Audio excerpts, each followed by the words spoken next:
ہم اپنی خوشیوں میں اہل بیت کو یاد کرتے ہیں، مجلسوں میں آتے ہیں اہل بیت کو یاد کرتے ہیں، لیکن ایک مرتبہ اپنے شدائد میں، اپنے مصائب میں اہل بیت کو یاد کرتے ہیں۔ یہ وہ گھڑی ہوتی ہے کہ خدا دیکھنا چاہتا ہے یہ بندہ اس مصیبت میں یاد کس کو کرتا ہے۔ مولانا صاحب کہتے ہیں مجھے ایجنسیز نے پکڑ لیا، کسی اور کنٹریز کی ایجنسیز تھی، 65 دن مجھے کال کوٹڑی میں رکھا، بے گناہ تھا، کہ میرے ہاتھوں کو باندھ لیا، میرے پاؤں کو باندھ کے مجھے سیدھا لٹایا جاتا تھا، اور جو میرے پاؤں کے تلوے ہیں وہاں بہت شدت سے مجھے مارا جاتا تھا۔ کہ قبلہ بس شدت اتنی ہے، آپ کو بتا دوں کہ اتنا شدت سے مارتے تھے، میرے پاؤں سوج جاتے تھے، میرے ناخن وہاں سے نکل آتے تھے، لیکن جب چوٹ لگتی تھی اور شدید تکلیف ہوتی تھی تو میری زبان سے ایک جملہ جاری ہوتا تھا، یا زہرا۔ میں بی بی کو بلاتا تھا، پھر مارنے کے بعد 3 گھنٹے مجھے اسی طرح اس حالت میں چھوڑ دیتے تھے۔ کہتے مولانا اللہ گواہ ہے، جب اس شدت میں بی بی کو پکارتا تھا، یہ لوگ باہر چلے جاتے تھے، میں یا زہرا کہتا تھا، میرے دونوں ہاتھوں کی کڑیاں کھل جاتی تھی۔ جب تک وہ واپس آئے میں بیٹھ کے تھوڑا آرام کرتا تھا، پھر آتے تھے، پھر میں کڑیوں میں اپنے ہاتھوں کو ڈال دیتا تھا۔ کہا کہ کافی دن گزر گئے، بی بی کو پکارتا رہا، لیکن کوئی فرج نہیں ہوا۔ کہ ایام فاطمیہ قریب تھے اور 3 دن باقی تھے بی بی کی شہادت میں۔ میں اپنی کال کوٹری میں بیٹھ کے رو رہا تھا اور کہہ رہا تھا، سیدہ اتنی مصیبت میں نے آپ کو اتنا بلایا، اگر آپ کی شہادت کے دن سے پہلے میں آزاد ہو گیا تو مجھے یقین ہو جائے گا میں آپ کا ہی شیعہ ہوں اور آپ مجھ سے راضی ہو۔ لیکن بی بی اگر اس دنوں کے بعد گزر گئے اور آزاد نہ ہوا، بس میں سمجھوں گا کہ مجھ میں قابلیت نہیں تھی، آپ مجھ سے راضی نہیں ہو۔ کہتا رو رو کے مجھے نیند آ گئی۔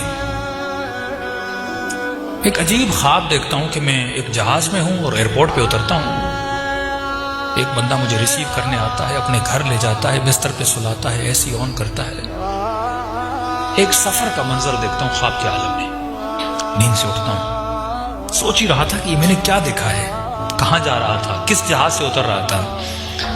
کہتے اتنے میں جو چھوٹی سی کال کوٹڑی تھی اس کی دیوار پر میں نے مڑ کے دیکھا، دنیا کی خوبصورت ترین ہینڈ رائٹنگ میں کچھ لکھا ہوا تھا۔ کہ قبلہ 25 سال گزر گئے، آج تک میں نے ایسی ہینڈ رائٹنگ پھر نہیں دیکھی۔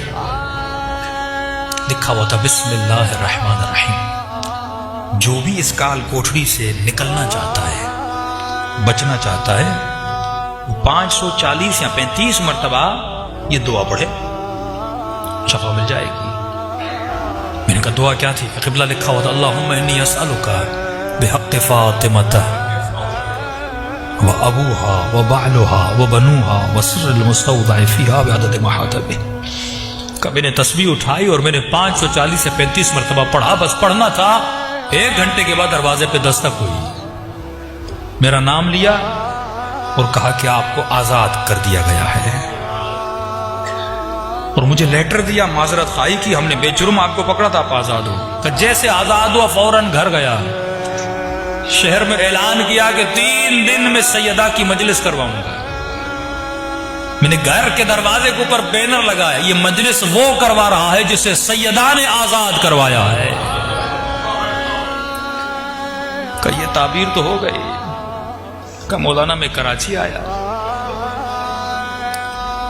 کسی جاننے والے نے افریقہ سے فون کیا کہ ماہ مبارک میں آپ کو ہم افریقہ بلانا چاہتے ہیں، یہ آپ کا ٹکٹ ہے، یہ پیسے ہیں، 2 دن کے بعد آپ کی فلائٹ ہے۔ کہ میں جہاز میں چڑھا، اب جب افریقہ کے ایئرپورٹ پہ اترا، میں نے کہا یہ تو وہی ایئرپورٹ ہے جو خواب میں سیدہ نے دکھایا تھا،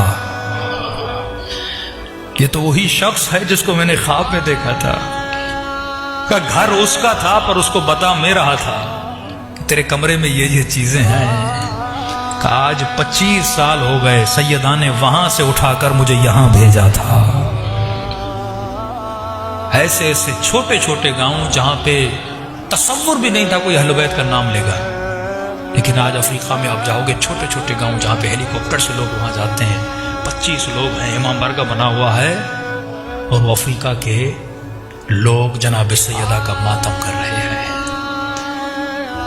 جب تم مصیبتوں میں ان کو بلاتے ہو وہ کہاں سے کہاں اٹھا کر تجھے بھیجتے ہیں کہ جاؤ. اگر تم مصیبت میں یہ تم میں برداشت تھی، یہ قوت برداشت کی تھی کہ تم نے سیدہ کو یاد کیا، اہل بیت کو یاد کیا، اب ہم تمہیں ایک ڈیوٹی سونپتے ہیں کہ جا ہمارے دین اور مذہب کا مبلغ بن.